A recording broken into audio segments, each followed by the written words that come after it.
સુરેન્દ્રનગરના વાદીપરા ખાતે અષાઢી બીજની ભવ્ય ઉજવણી કરવામાં આવી। સમગ્ર રાજ્યમાં જ્યારે અષાઢી બીજના પાવન પર્વની ધામધૂમપૂર્વક ઉજવણી કરવામાં આવી રહી છે, ત્યારે સુરેન્દ્રનગર જિલ્લામાં પણ સવારથી જ ઠેર ઠેર અષાઢી બીજ નિમિત્તે વિવિધ ધાર્મિક કાર્યક્રમોનું આયોજન કરવામાં આવ્યું હતું, જેમાં શહેરની મધ્યમાં આવેલા વાદીપરા વિસ્તારમાં શ્રી શક્તિ બાળ રામા મંડળ દ્વારા અષાઢી બીજના દિવસે શ્રી રામદેવ પીર ભગવાનનો પાઠોત્સવનું આયોજન કરાયું હતું, જેમાં સવારે પાઠ દર્શન, આરતી, રામદેવ પીર ભગવાનની ભવ્ય શોભાયાત્રા અને મહાપ્રસાદ સહિત ધાર્મિક કાર્યક્રમો પણ યોજાયા હતા। ત્યારે સવારથી જ મોટી સંખ્યામાં યુવાનો, મહિલાઓ અને ભક્તો સહિતના આ પાઠના દર્શન તેમજ મહાપ્રસાદનો લાભ લઈને ધન્યતા અનુભવી હતી। આ સમગ્ર આયોજનને સફળ બનાવવા શ્રી શક્તિ બાળ રામા મંડળના યુવાનો નટુભાઈ, આશીષભાઈ, તુષારભાઈ, શૈલેષભાઈ, મુન્નાભાઈ, જયભાઈ, દીપકભાઈ, વિજયભાઈ સહિતનાઓએ ભારે જહેમત ઉઠાવી હતી અને સમગ્ર માહોલ રામા પીરના જયનાદ સાથે ગુંજી ઉઠ્યો હતો।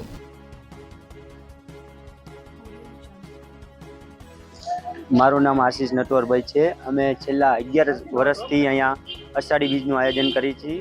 જેમ કે સવારમાં મહાઆરતી હોય છે અને બપોરે રથયાત્રા એટલે કે શોભાયાત્રા પણ રાખીએ છીએ, એમાં બધા ભક્તો આવે છે।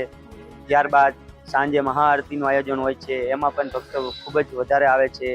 અને ત્યારબાદ સાંજે 7:30 મહાપ્રસાદનું પણ આયોજન કરીએ છીએ, એમાં હજારો સંખ્યામાં બધા ભક્તો આવે છે અને સરસ મજાનું આયોજન કરીએ છીએ।